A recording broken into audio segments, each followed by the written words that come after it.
സമീപകാലത്ത് ഒരു ദിലീപ് ചിത്രം നേടുന്ന ഏറ്റവും മികച്ച പ്രതികരണങ്ങൾ നേടിയ സിനിമയാണ് പ്രിൻസ് ആൻഡ് ഫാമിലി. നവാഗതനായ ബിൻഡോ സ്റ്റീഫന് സംവിധാനം ചെയ്ത ചിത്രം മെയ് 9 വെള്ളിയാഴ്ചയാണ് തിയേറ്ററുകളിൽ എത്തിയത്. ആദ്യ ദിനം മുതൽ പ്രേക്ഷകരിൽ നിന്ന് പോസിറ്റീവ് മൗത്ത് പബ്ലിസിറ്റി ലഭിച്ചതോടെ തുടരെ ദിനങ്ങളിലും ചിത്രത്തിന് തിയേറ്ററുകളിൽ മികച്ച ഒക്യുപ്പൻസി ലഭിച്ചു. കളക്ഷനിലും ഇത് ഏറെ ഗുണകരമായി പ്രതിഫലിക്കുന്ന കാഴ്ചയാണ് ഇപ്പോൾ. തുടർച്ചയായി എല്ലാ ദിവസവും 1 കോടിക്ക് മുകളിൽ കളക്ഷന് നേടുന്ന പതിവ് രണ്ടാം വാരാന്ത്യത്തിലും തുടരുകയാണ് ചിത്രം. പ്രമുഖ ട്രാക്കർമാരായ സാക്നിൽകിന്റെ കണക്ക് പ്രകാരം 9ാം ദിനമായ ഇന്നലെ ചിത്രം നേടിയ കളക്ഷന് 1.22 കോടിയാണ്.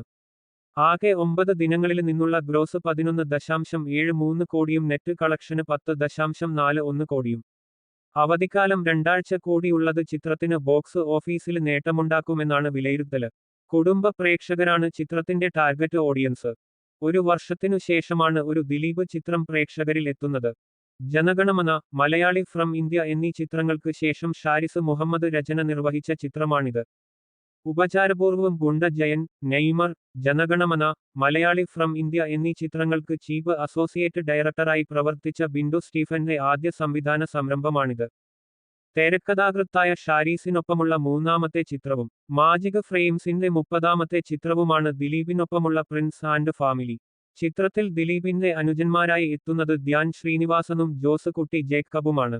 ദിലീപ് ധ്യാൻ ആദ്യമായി ഒരുമിക്കുന്ന ചിത്രം കൂടിയാണ് പ്രിൻസ് ആൻഡ് ഫാമിലി.